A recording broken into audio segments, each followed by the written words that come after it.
بسم اللہ الرحمن الرحیم۔ آج انشاءاللہ ہم سورہ مریم پہ بات کریں گے اور 2 رکوع اس کے سنیں گے انشاءاللہ۔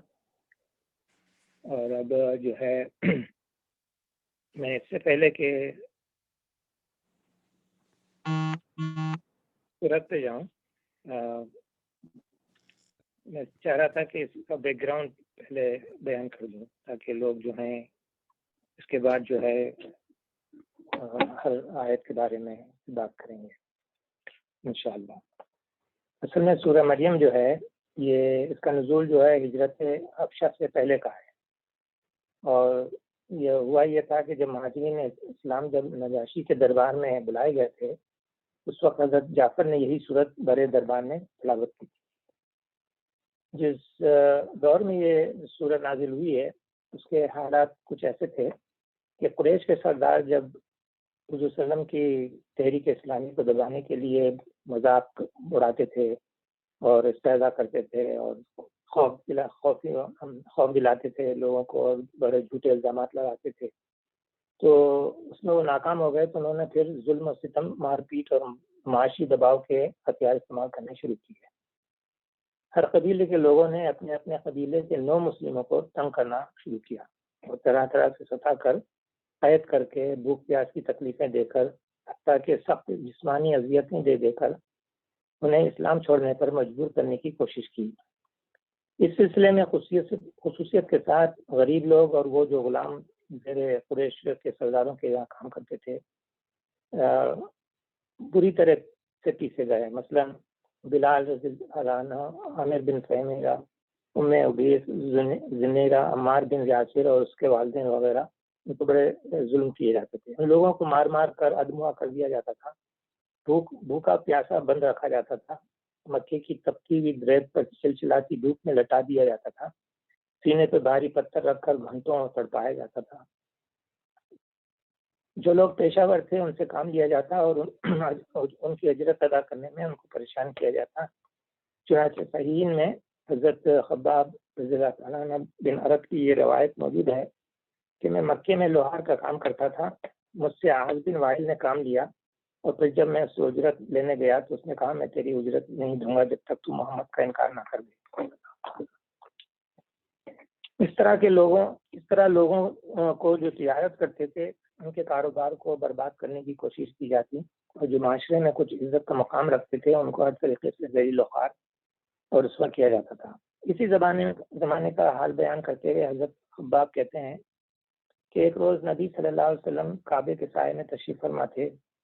میں نے آپ کی خدمت میں حاضر ہو کر عرض کیا، یا رسول اللہ اب تو ظلم کی حد ہو گئی ہے،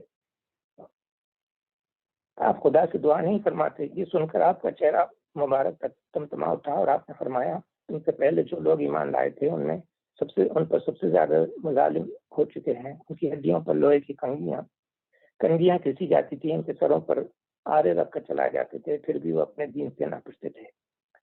یقین جانو کہ اللہ اس کام کو پورا کر کے رہے گا، یہاں تک کہ ایک وقت آئے گا کہ ایک آدمی صنع سے حاضر موت تک بے خرچ کے سفر کرے گا اور اللہ کے سوا اس کو کسی کا خوف نہیں ہوگا، مگر تم لوگوں کی جلد بازی کرتے ہو۔ یہ بخاری میں ہے۔ یہ حالت جب ناقابل برداشت حد تک پہنچ گئے تو رجب 5 نبی کو، نبی صلی اللہ علیہ وسلم کی نبوت کے 5 سال، حضور نے اپنے اصحاب سے فرمایا کہ لو خرجتم الی الارض، یعنی اچھا ہوگا کہ تم لوگ نکل کر حبش چلے جاؤ، وہاں ایک ایسا بادشاہ ہے جس کے ہاں کسی پر ظلم نہیں ہوتا اور وہ بھلائی کی سرزمین ہے۔ جب تک اللہ تمہاری اس مصیبت کو رفع کرنے کی کوئی صورت پیدا کر دے گا تم لوگ وہاں ٹھہرے رہو۔ اس ارشاد کی بنا پر 11 مرد اور 4 خواتین نے حبش کی راہ لی اور قریش کے لوگوں نے ساحل تک ان کا پیچھا کیا، مگر خوش قسمتی سے شہداء کے بندرگاہ پر ان کی بروقت حبش کے لیے کشتی مل گئی اور وہ گرفتار ہونے سے بچ گئے۔ پھر چند مہینوں کے اندر مزید لوگوں نے ہجرت کی، یہاں تک کہ 83 مرد اور 11 عورتیں اور 7 غیر قریشی مسلمان حبش میں جمع ہو گئے اور مکے میں نبی صلی اللہ علیہ وسلم کے ساتھ صرف 40 آدمی رہ گئے۔ اس ہجرت سے مکے کے گھر گھر میں دھوم یعنی گہرا مچ گیا، کیونکہ قریش کے بڑے اور چھوٹے خاندانوں میں کوئی ایسا نہ تھا جس کے چشم چراغ میں ان مہاجرین میں شامل نہ ہو۔ کسی کا بیٹا گیا، تو کسی کا داماد، کسی کی بیٹی گئی تو کسی کا بھائی اور کسی کی بہن۔ ابو جہل کے بھائی سلمہ بن ہشام اور اس کے چچا زاد بھائی ہشام بن ابی حذیفہ اور عیاش بن ابی ربی اور اس کی چچا زاد بہن حضرت سلمہ، ابو سفیان کی بیٹی ام حبیبہ، قتیبہ کی بیٹے اور ہند دیگر خوار کے سگے بھائی ابو حذیفہ، سہیل بن عمرو کی بیٹی سہیلہ، اور اسی طرح دوسرے سرداران قریش اور مشہور دشمنان اسلام کے لیے اپنے جگر کی گوشے دین کے خاطر گھر بار چھوڑ کر نکل کھڑے ہوئے۔ اس لیے کوئی گھر نہ تھا جو اس واقعے سے متاثر نہ ہوا ہو۔ بعض لوگ اس کی وجہ سے اسلام دشمنی میں پہلے سے زیادہ سخت ہو گئے اور بعض کے دلوں میں اس کا اثر ایسا ہوا کہ آخرکار وہ مسلمان ہو کر رہے۔ چنانچہ حضرت عمر رضی اللہ عنہ کی اسلام دشمنی پر پہلی چوٹ اسی واقعے سے لگی۔ ان کی ایک قریبی رشتہ دار لیلا بن حشمہ بیان کرتی ہیں کہ میں ہجرت کے لیے اپنا سامان باندھ رہی تھی اور میرے شوہر عامر بن ربیع کسی کام سے باہر گئے ہوئے تھے۔ اتنے میں عمر آئے اور کھڑے ہو کر میری مشغولیت کو دیکھتے رہے۔ کچھ دیر کے بعد کہنے لگے، عبداللہ کی ماں جا رہی ہو؟ میں نے کہا ہاں، خدا کی قسم تم لوگوں نے ہمیں بہت ستایا، خدا کی زمین کھلی پڑی ہے، اب ہم کسی ایسی جگہ چلے جائیں گے جہاں خدا ہمیں چین دے گا۔ یہ سن کر عمر کے چہرے پر کیسے آہستہ ہو گئے جو میں نے کبھی ان پہ نہیں دیکھے تھے، اور وہ بس ہو کر یہ کہہ کے نکل گئے کہ خدا تمہارے ساتھ رہے۔ ہجرت کے بعد قریش کے سردار سر جوڑ کر بیٹھے۔ انہوں نے طے کیا کہ عبداللہ بن ابی ربیع اور ابو جہل کے ماں جائے بھائی اور عمر بن خاص کو بہت زیادہ قیمتی تحائف کے ساتھ حبش بھیجا جائے، اور یہ لوگ کسی نہ کسی طرح نجاشی کو اس بات پر راضی کریں کہ وہ ان پر مہاجرین کو مکہ واپس بھیج دیں۔ ام المومنین حضرت ام سلمہ رضی اللہ عنہ نے جو خود مہاجرین حبشہ میں شامل تھیں یہ واقعہ بڑی تفصیل کے ساتھ بیان کیا ہے۔ وہ فرماتی ہیں کہ قریش کی یہ دونوں ماہر سیاست سفیر ہمارے تعاقب میں حبش پہنچے۔ پہلے انہوں نے نجاشی کے ایمان سلطنت یعنی دربار میں کو ہدیے دیے اور سب کو اس پر راضی کر لیا کہ مہاجرین کو واپس کرنے کے لیے نجاشی پر بالاتفاق زور ڈالیں گے۔ پھر نجاشی سے ملے اور اس کی قیمتی پیش قیمت نذرانہ دینے کے بعد کہا، ہمارے شہر کے چند نادان لونڈے بھاگ کر آپ کے یہاں آ گئے ہیں اور قوم کے اشراف نے ہمیں آپ کے پاس ان کی واپسی کی درخواست کرنے کے لیے بھیجا ہے۔ یہ لڑکے ہمارے دین سے نکل گئے ہیں اور آپ کے دین میں بھی داخل نہیں ہوئے ہیں، بلکہ انہوں نے ایک نیا دین نکال لیا ہے۔ ان کا کلام ختم ہوتے ہی اہل دربار ہر طرف سے بولنے لگے کہ ایسے لوگوں کو ضرور واپس کر دینا چاہیے، ان کی قوم کے لوگ زیادہ جانتے ہیں کہ ان میں کیا عیب ہے، انہیں رکھنا ٹھیک نہیں ہے۔ مگر نجاشی نے بگڑ کر کہا، اس طرح تو میں انہیں حوالے نہیں کروں گا جن لوگوں نے دوسرے ملک کو چھوڑ کر میرے ملک پر اعتماد کیا ہے اور یہاں پناہ لینے کے لیے آئے ہیں، ان میں سے میں بے وفائی نہیں کر سکتا۔ پہلے میں انہیں بلا کر تحقیق کروں گا کہ یہ لوگ ان کے بارے میں کیا کچھ کہتے ہیں، اس کی حقیقت کیا ہے۔ چنانچہ نجاشی نے اصحاب رسول صلی اللہ علیہ وسلم کو اپنے دربار میں بلا بھیجا۔ نجاشی کا پیغام پا کر سب مہاجرین جمع ہوئے اور انہوں نے باہم مشورہ کیا کہ بادشاہ کے سامنے کیا کہنا چاہیے، کیا کہنا ہے۔ آخر سب نے بالاتفاق یہ فیصلہ کیا کہ نبی صلی اللہ علیہ وسلم نے جو تعلیم ہمیں دی ہے ہمیں بے کم اوقات یعنی بغیر جھجکے ہوئے اسی کو پیش کر دینا چاہیے، خواہ نجاشی ہمیں نکالے یا رکھے۔ دربار میں پہنچے تو چھوٹتے ہی نجاشی نے سوال کیا کہ یہ تم لوگوں نے کیا کیا کہ اپنی قوم کا دین بھی چھوڑا اور میرے دین میں بھی داخل نہیں ہوئے، نہ دنیا کے دوسرے دینوں میں کسی کو اختیار کیا، آخر یہ تمہارا نیا دین ہے کیا؟ اس پر مہاجرین کی طرف سے جعفر بن ابی طالب نے ایک بدجستہ تقریر کی جس میں پہلے عرب جاہلیت کی دینی، اخلاقی اور معاشرتی خرابیوں کو بیان کیا۔ پھر نبی صلی اللہ علیہ وسلم کی باتوں کا ذکر کر کے بتایا کہ آپ کیا تعلیمات پیش فرماتے ہیں۔ پھر ان مظالم کا ذکر کیا جو حضور صلی اللہ علیہ وسلم کی پیروی اختیار کرنے والوں پر قریش کے لوگ ڈھا رہے تھے، اور اپنا کلام اس بات پر ختم کیا کہ دوسرے ملکوں کے بجائے ہم نے آپ کے ملک کا رخ اس امید پہ کیا ہے کہ یہاں پر ہم پر ظلم نہیں ہوگا۔ نجاشی نے یہ تقریر سن کر کہا، ذرا مجھے وہ کلام تو سناؤ جو تم کہتے ہو کہ خدا کی طرف سے تمہاری نبی پہ اترا ہے۔ حضرت جعفر نے جواب میں سورہ مریم کا وہ ابتدائی حصہ سنایا جو حضرت یحییٰ اور حضرت عیسیٰ علیہ السلام سے متعلق ہے، جو آج ہم انشاءاللہ دونوں رکو سنیں گے۔ نجاشی اس کو سنتا رہا اور روتا رہا، یہاں تک کہ اس کی داڑھی تر ہو گئی۔ جب حضرت جعفر نے تلاوت ختم کی تو اس نے کہا، یقیناً یہ کلام اور جو کچھ عیسیٰ لائے تھے دونوں ایک ہی چشمے سے نکلے ہیں، خدا کی قسم میں تمہیں ان لوگوں کے حوالے نہیں کروں گا۔ دوسرے روز عمر بن عاص نے نجاشی سے کہا کہ ذرا ان لوگوں سے بلا کر یہ تو پوچھیے کہ عیسیٰ بن مریم کے بارے میں ان کا کیا عقیدہ ہے. یہ لوگ ان کے متعلق ایک بڑی بات کہتے ہیں. نجاشی نے پھر مہاجرین کو بلایا. مہاجرین کو پہلے سے عمروں کی چال کا علم ہو چکا تھا. انہوں نے جمع ہو کر پھر مشورہ کیا کہ اگر نجاشی نے عیسیٰ علیہ السلام کے بارے میں سوال کیا تو کیا جواب دو گے. موقع بڑا نازک تھا اور سب اس سے پریشان تھے، مگر پھر بھی اصحاب رسول اللہ نے یہی فیصلہ کیا کہ جو کچھ ہوتا ہے ہو جائے، ہم تو وہی بات کہیں گے جو اللہ تعالیٰ نے فرمائی ہے اور اللہ کے رسول نے سکھائی ہے.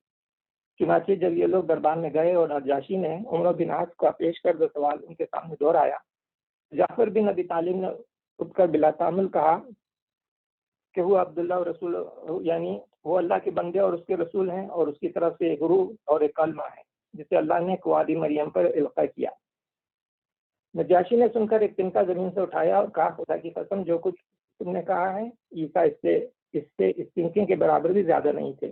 اس کے بعد نجاشی نے قریش کے بھیجے ہوئے تمام بھائی یہ کہہ کر واپس کر دیے کہ میں رشوت نہیں لیتا، اور مہاجرین سے کہا کہ تم بالکل اطمینان کے ساتھ رہو. اس تاریخی منظر کو اگر آپ اس صورت پیش نظر رکھیں نا تو یہ بات ہمارے سامنے آتی ہے کہ اگرچہ مسلمان ایک مظلوم کو ناگزیر کی حیثیت سے اپنا وطن چھوڑ کر دوسرے ملک میں جا رہے تھے، مگر اس حالت میں بھی اللہ تعالیٰ نے ان کو دین کے لیے جو زیادہ راہ دی تھی یہ صورت تھی، یہ سورہ مریم. تو انشاءاللہ ہم 2 رکوع میں حضرت یحییٰ اور عیسیٰ کا قصہ سننے کے بعد پھر اس پر ہم کریں. تو ہم ایسا کرتے ہیں کہ پہلے یہ سورت کو قرأت سنتے ہیں. اعوذ باللہ من الشیطان الرجیم. بسم اللہ الرحمن الرحیم. کاف ہا یا عین صاد. ذکر ہے اس رحمت کا جو تیرے رب نے اپنے بندے زکریا پہ کی تھی جبکہ اس نے اپنے رب کو چھپے چھپے پکارا تھا.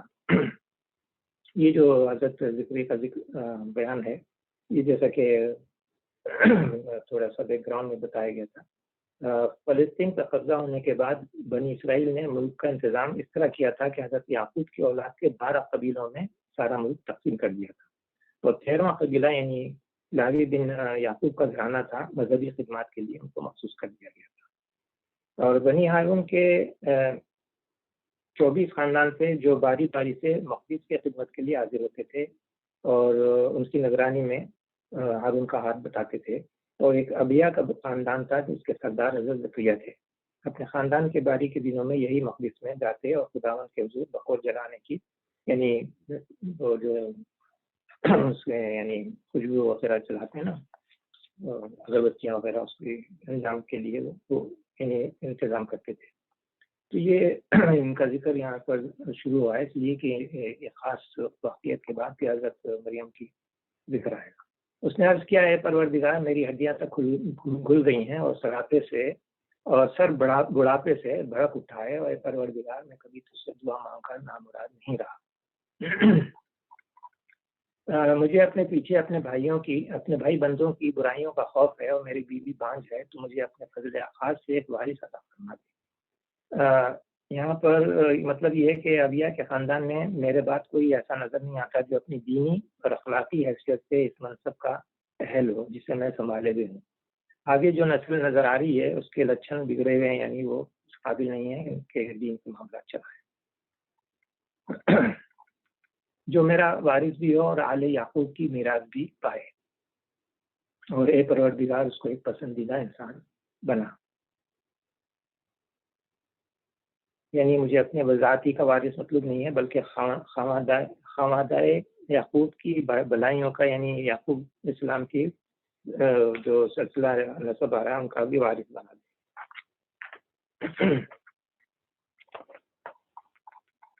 جواب دیا گیا اے زکریا ہم تجھے ایک لڑکی کی بشارت دیتے ہیں جس کا نام یحییٰ ہوگا. ہم نے اسلام کا کوئی آدمی اس سے پہلے پیدا نہیں کیا. عرض کیا پروردگار بھلا میرے ہاں کیسے بیٹا ہوگا جبکہ میری بیوی بانجھ ہے اور میں بوڑھا ہو کر سوکھ چکا ہوں. جواب ملا ایسا ہی ہوگا. تیرا رب فرماتا ہے کہ یہ تو میرے لیے ایک ذرا سی بات ہے، یعنی بڑی چھوٹی سی بات ہے. آخر اس سے پہلے میں تجھے پیدا کر چکا ہوں جبکہ تو کوئی چیز بھی نہیں تھا. زکریا نے کہا پروردگار میرے لیے کوئی نشانی مقرر کر دے. چنانچہ فرمایا تیرے لیے نشانی یہ ہے کہ تو پہم 3 دن تک یعنی 3 دن لگاتار لوگوں سے بات نہیں کرے گا، نہ کر سکے. چنانچہ وہ محراب سے نکل کر اپنی قوم کے سامنے آیا اور اس نے اشارے سے ان کو ہدایت کی کہ صبح اور شام تسبیح کریں. یہاں پر محراب کے ذرا لوگوں کو کنفیوژن ہوتا ہے. وہ جو امام صاحب کھڑے ہو کے مسجد میں تقریر کرتے ہیں اس کو محراب کہا جاتا ہے آج کل، لیکن یہ محراب سے مراد وہ نہیں ہے، بلکہ ہوتا یہ تھا کہ مسجد یا جو عبادت خانہ ہوتا تھا اس کے ساتھ میں ایک اونچائی پر ایک کمرہ یا گھر بنا کے اونچائی پر دیا جاتا تھا جہاں پر لوگ اعتکاف کرتے تھے یا اللہ کو یاد کرتے تھے. اسے محراب کہا جاتا تھا. تو یہ مسجد کے اندر نہیں بلکہ ایک الگ کمرہ جو ذرا اونچائی پہ ہوتا تھا، لوگ وہاں پر جاتے تھے یعنی اعتکاف کے لیے، تو وہ اس کے لیے محراب، اس کو محراب کہتے تھے. اے یحییٰ کتاب الہی کو مضبوط تھام لے، ہم نے اسے بچپن سے حکم سے نوازا تھا. یعنی وہ کہنے کا مطلب یہ ہے کہ یہاں پر تفصیل چھوڑ دی گئی ہے اور اس فرمان الہی کے مطابق حضرت یحییٰ پیدا ہوئے اور جوانی کی عمر کو پہنچے، اور یہ بتایا جا رہا ہے کہ جب وہ سن رشد کو پہنچے یعنی جوان ہوئے تو کام ان سے لیا گیا. وہ یہاں صرف ایک فقرے میں اس مشن کو بیان کر دیا ہے کہ منصب نبوت پر معمور ہوتے وقت ان کے سپرد کیا گیا، یعنی وہ تورات پر مضبوطی کے ساتھ قائم ہوں اور بنی اسرائیل کو اس پر قائم رہنے کی کوشش کریں، قائم کرنے کی کوشش کریں. اور آگے ہے، اور پاکیزگی عطا کی اور وہ بڑا پرہیزگار اور اپنے والدین کا حق شناس تھا. وہ جبار نہ تھا اور نہ فرما. سلام اس پر جس روز کہ وہ پیدا ہوا اور جس دن وہ مرے اور جس روز وہ زندہ کر کے اٹھایا جائے. یعنی یہاں پر لفظ جو حنان استعمال ہوا ہے یہ اس کے معنی یہ ہیں جیسے یعنی مامتا کا ہم معنی ہے، یعنی ایک ماں کو جو محبت ہوتی ہے، شفقت ہوتی ہے اپنی اولاد سے، جس کے بنا پر وہ بچے کی تکلیف پر تڑپ اٹھتی ہے، وہ شفقت حضرت یحییٰ کے دل میں بندگان خدا کے لیے پیدا کی گئی تھی. اچھا، اس سے پہلے کہ یہ ذکر ہوا ہے حضرت زکریا کا، اور اس کے بعد یعنی پیدائش، ان کے بعد دوسرا ذکر جو پیدائش کا آ رہا تھا حضرت مریم کے یعنی عیسیٰ علیہ السلام کا، اس کے لیے میں ایک سلائڈ میں یہ بتانا چاہ رہا ہوں کہ اس وقت آبادی پاپولیشن جو ہے دنیا کی 7.8 بلین ہے، تقریباً 8 بلین ہے. اس میں کرسچن 2.3 یعنی اکارڈنگ ٹو گوگل، اور مسلم 2 بلین ہے. تو almost 4.4 billion population of world believes that عیسیٰ علیہ السلام was born to Maryam without father. Like اس کے اندر یہ ریفرنس ہے ان کا. Luke introduces Mary as the virgin, describes her puzzlement at being told she will bear a child despite her lack of sexual experience, and informs the reader that this pregnancy is to be affected through God's Holy Spirit. یہ خیر الاسلام کا سرکاری reference ہے. اس کے بعد قرآن شریف میں the most detailed account of the annunciation and birth of Jesus is provided in Surah 3 Al Imran or 9 یعنی مریم of the Quran. We have the story narrated that God, Allah, sent an angel to announce that Maryam could shortly expect to bear a son despite being a virgin. یہ اس سے پہلے کہ اور آگے جائیں، تاریخ میں اس کا کوئی ذکر نہیں ہے کہ حضرت مریم کے والد کون تھے اور ان کی والدہ کس قبیلے کی تھی. البتہ اگر یہ روایت صحیح مانی جائے کہ حضرت یحییٰ کی والدہ اور حضرت مریم کی والدہ آپس میں رشتے کی بہنیں تھیں، تو پھر عمران کی عورت جو قرآن کی آیات میں آئے گا، عمران کی عورت کے معنی قبیلہ عمران کی عورت ہی درست ہوں گے، کیونکہ انجیل اور لوقا میں ہم کو یہ تصویر ملتی ہے، ریفرنس ملتا ہے کہ حضرت یحییٰ کی والدہ حضرت ہارون کی اولاد سے تھی. یہ ریفرنس ملتا ہے. سورہ آل عمران میں یہ ذکر آپ پہلے ہم گزر چکے ہیں، جس میں میں اردو میں آپ کا یہ سناتا ہوں ترجمہ. اللہ سب کچھ جانتا اور سنتا ہے، اور اس وقت سن رہا تھا یعنی اللہ تعالیٰ جب عمران کی عورت کہہ رہی تھی کہ میرے پروردگار، میں اس بچے کو جو میرے پیٹ میں ہے تیری نظر کرتی ہوں اور تیرے ہی کام کے لیے وقت ہوگا، میری اس پیشکش کو قبول فرما، تو سننے اور جاننے والا ہے. پھر جب وہ بچی اس کے ہاں پیدا ہوئی تو اس نے کہا مالک میرے ہاں تو لڑکی پیدا ہو گئی ہے، حالانکہ جو کچھ نے جنا تھا اللہ کو اس کی خبر تھی. تو لڑکا لڑکی کی طرح نہیں ہوتا. خیر، میں نے اس کا نام مریم رکھ دیا ہے، اور میں اسے اور اس کے آئندہ نسل کو شیطان مردود کے فتنے سے تیری پناہ میں دیتی ہوں. آخرکار اس کے رب نے اس لڑکی کو بخوشی قبول فرما لیا، اسے بڑی اچھی لڑکی بنا کر اٹھایا اور زکریا کو اس کا سرپرست بنا دیا. زکریا جب کبھی اس کے پاس محراب میں جاتا، جیسا کہ ابھی معلوم ہے کہ محراب کا مطلب یعنی ایک الگ کمرہ تھا جہاں اعتکاف میں رہتی تھی، تو اس کے پاس کچھ نہ کچھ کھانے پینے کا سامان پوچھتا مریم یہ تیرے پاس کہاں سے آیا؟ وہ جواب دیتی اللہ کے پاس سے آیا ہے، اللہ جسے چاہتا ہے بے حساب دیتا ہے۔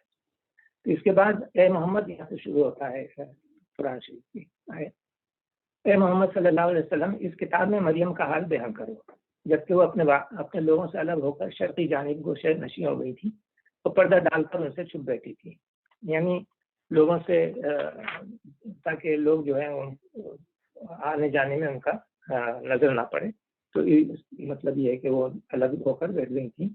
اور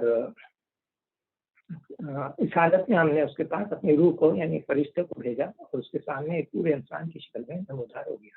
فرشتہ بھی جو ہے انسان کی شکل میں آ کر آپ کو بات کرتا تھا۔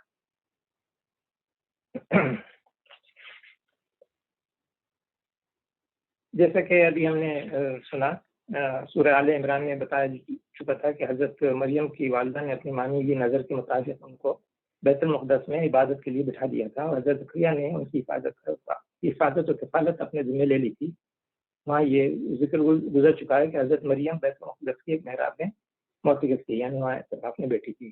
اب یہاں یہ بتایا جا رہا ہے کہ محراب میں جس میں حضرت مریم معتکف تھیں بیت المقدس کے شرقی حصے میں واقع تھی، انہوں نے معتکفین کے عام طریقے کے مطابق پردہ ڈال کر اپنے آپ کو دیکھنے والوں کی نگاہوں سے محفوظ کر لیا تھا۔ مریم ایک بول اٹھی کہ اگر تو کوئی خدا ترس آدمی ہے تو میں تجھ سے رحمان کی پناہ مانگتی ہوں۔ اس نے کہا میں تو تیرے رب کا فرستادہ ہوں اور اس لیے بھیجا گیا ہوں کہ تجھے ایک پاکیزہ لڑکا دوں۔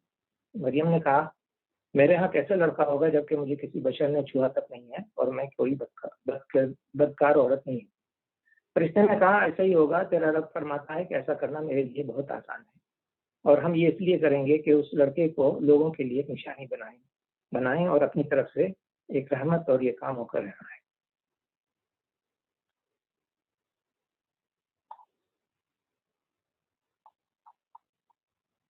مریم کو اس بچے کا حمل رہ گیا اور وہ اس بچے کو لیے ہوئے ایک دور مقام پر چلی گئی۔ پھر زچکی کی تکلیف نے اسے ایک کھجور کے درخت کے نیچے پہنچا دیا۔ وہ کہنے لگی کاش میں اس سے پہلے ہی مر جاتی تو میرا نام و نشان نہ رہتا۔ فرشتے نے پائنتی سے یعنی نیچے سے آواز دی، پکار کر کہا غم نہ کر، تیرے رب نے تیرے نیچے ایک چشمہ رواں کر دیا ہے، اور تو ذرا اس درخت کے تنے کو ہلا، تیرے اوپر تر و تازہ کچھ کھلی ہوئے ٹپک پڑے گی۔ بس تو کھا اور پی اور اپنی آنکھیں ٹھنڈی کر، پھر اگر کوئی آدمی تجھے نظر آئے تو اس سے کہہ دے کہ میں نے رحمان کے لیے روزی کی نظر مانی ہے، اس لیے آج میں کسی سے نہ بولوں گی۔ پھر وہ اس بچے کو لیے ہوئے اپنے قوم میں آئی۔ لوگ کہنے لگے اے مریم یہ تو نے بڑا پاپ کر ڈالا، اے ہارون کی بیٹی، نہ تیرا باپ کوئی برا آدمی تھا اور نہ تیری ماں ہی کوئی بدکار عورت تھی۔ مریم نے اس بچے کی طرف اشارہ کر دیا۔ لوگوں نے کہا ہم اس سے کیا بات کریں جو گہوارے میں پڑا ہوا ایک بچہ ہے۔ بچہ بول اٹھا میں اللہ کا بندہ ہوں، اس نے مجھے کتاب دی اور نبی بنایا اور بابرکت کیا، جہاں بھی میں رہوں، اور نماز اور زکوٰۃ کی پابندی کا حکم دیا جب تک میں زندہ رہوں، اور اپنی والدہ کا حق ادا کرنے والا بنایا اور مجھ کو جبار و شقی نہیں بنایا۔ سلام ہے مجھ پر جب کہ میں پیدا ہوا، جب کہ میں مروں اور جب کہ زندہ کر کے اٹھایا جاؤں۔ میں آپ نوٹ کیجئے کہ وہ اپنی والدہ کا حق ادا کرنے کو کہہ رہے ہیں، والدین کا نہیں، کیونکہ صرف والدہ ان کی تھیں، تو اس لیے یہاں پر آپ نے نوٹ کیا ہوگا کہ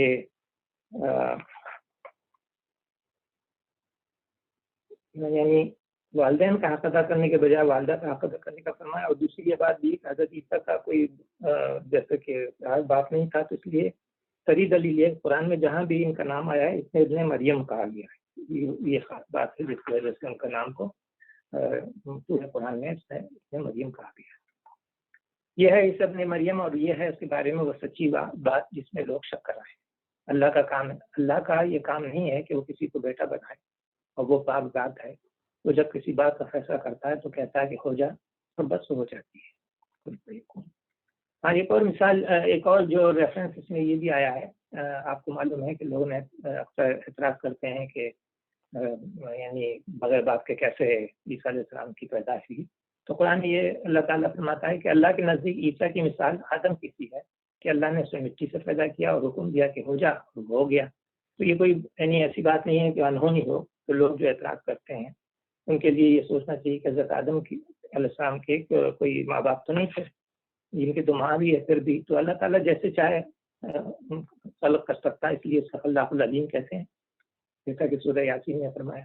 تو یہ ذہن میں رکھنا چاہیے. اور عیسیٰ نے کہا کہ اللہ میرا رب بھی ہے اور تمہارا رب بھی، بس تم اس کی بندگی کرو، یہی سیدھی راہ ہے.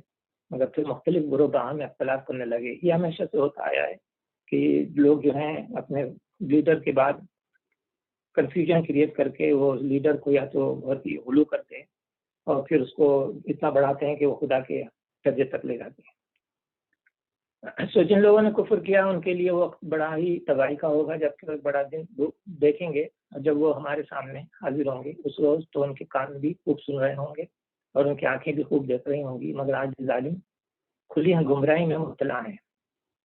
اے محمد صلی اللہ علیہ وسلم، اس حالت میں جبکہ یہ لوگ غافل ہیں اور ایمان نہیں لا رہے ہیں، انہیں اس دن سے ڈراؤ جب فیصلہ کر دیا جائے گا اور پچھتاوے کے سوا کوئی چارہ کار نہ ہوگا.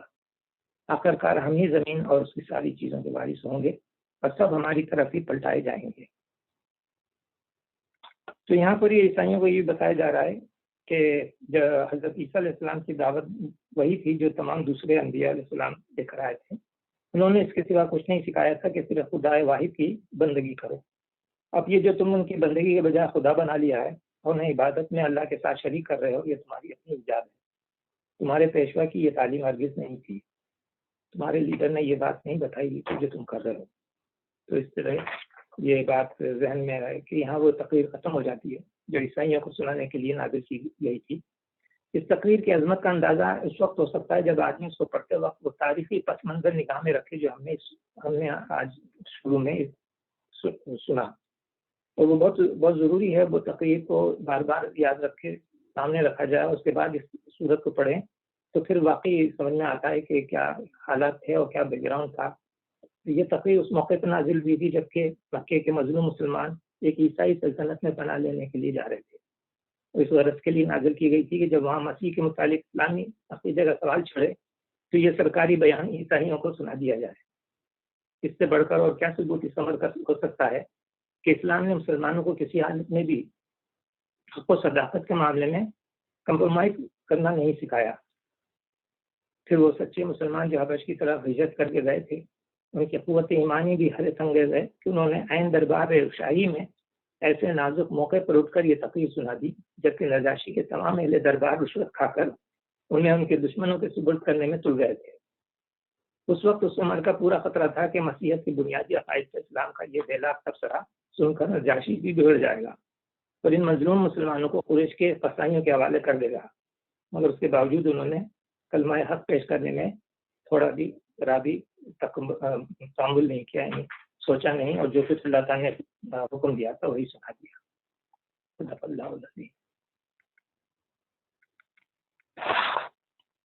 جو تعلیمات دی تھیں وہ صحیح تعلیمات بھی لوگوں کے ذہنوں میں تھیں، کیونکہ بائبل میں کہیں یہ نہیں لکھا ہے کہ اللہ کا بیٹا ہوں میں یا مجھے یہ مجھ سے مانگو وغیرہ. تو وہ اس کے ذہن میں جو عیسیٰ علیہ السلام کا جو پیغام تھا وہ صحیح معنی میں اسلام کا پیغام تھا. تو ایکچولی وہ آدمی اسلام سے قریب تھا بجائے عیسائی کے. تو ہم جو عیسائی کہہ دیتے ہیں نا وہ ذرا غلط فہمی میں مبتلا کر دیتا ہے بات، کیونکہ اصل اسلام بھی لوگوں کے دلوں میں تھا، کتابوں میں لکھ دیا گیا تھا، لیکن وہ سمجھتے تھے کہ یہ غلط ہے اور یہ جو ہے صحیح چیز یہی ہے. تو نجاشی ان لوگوں میں سے تھا جو عیسیٰ علیہ السلام کی صحیح تعلیمات کو اپنے یعنی روایت سے سمجھتا تھا کہ وہی صحیح ہے. جو کتاب میں بتایا گیا ہے ٹرینیٹی اور خدا کا بیٹا وغیرہ یہ صحیح نہیں ہے، وہ یہ سمجھتا تھا. تو اس لیے ہمیں صحیح معنی میں اسے یہ کہہ سکتے ہیں کہ وہ دل سے مسلمان ہی تھا. اسی لیے اس نے فوراً ایکسیپٹ کر لیا جو اللہ تعالیٰ نے سورہ مریم ان کو دے کے بھیجا اور پڑھا، انہوں نے سنایا تو وہ سن کر وہ اور اس کا ایمان پختہ ہو گیا. اس نے کہا یہ بات صحیح ہے. ربنا ذی الجلال والاکرام یا رب العالمین. The dominion is yours, Ya Rabbul Alameen. You are the creator of the heavens and the earth and everything in between. Ya Rabbul Alameen, We seek your help for your guidance, Ya Allah. All praise and all credit goes to you, Ya Rabbul Alameen, and belongs to you, Ya Allah. We worship you, Ya Allah. Help us to become better Muslims. Help us to increase our iman. Ya Allah, we are taking small steps to better understand the Quran. Ya Allah, help us so that we can increase our understanding of this glorious Quran and broaden our understanding. Ameen, Ya Rabbal Alameen. Ya Allah, we are so grateful that you have made it possible for us to gather one more time for this Saturday halaqah. Ya Allah, give barakah in our efforts towards understanding of the Quran. Ya Rabbal Alameen. Ameen. Ya Allah. Ya Allah, we can never be grateful enough for all the things that you give us, Ya Rabbal Alameen. Yeah, we can never be grateful enough, Ya Rabbal Alameen.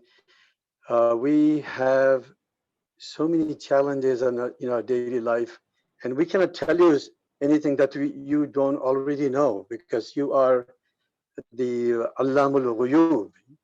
You know, whether we say it loud or keep in our hearts, you know about it, Ya Allah. Ya Allah, accept our dua, whether we have been able to speak it out or not. Ameen, Ya Rabbal Alameen. Ya Allah, help us to cope with our challenges. These challenges can be health challenges, could be financial challenges, could be family relationship challenges. Ya Allah, we have put our trust in you. Ya Allah, we hope and believe that you will help us, Ya Rabbal Alameen. Ya Allah, Rabbana faghfir lana zunubana wa kaffir anna sayyi'atina wa dakhilna fi jannatil adn, jannatil firdaus. Ameen. Ya Allah, forgive us, forgive our family, and forgive our loved ones who are alive or who have passed away. Ya Rabbal Alameen. Ya Allah, receive us favorably on that day of judgment, Ya Rabbal Alameen. Ameen. Ya Allah. Allahumma salli ala Sayyidina Muhammad wa ala ali Muhammad wa ashabihi Muhammad wa azwajihi Muhammad ila yawmuddin, Ya Rabbal Alameen. Subhanaka Rabbina Rabbil Izzati amma yusifun wa salamun ala al-mursaleen walhamdulillahi Rabbil Alameen.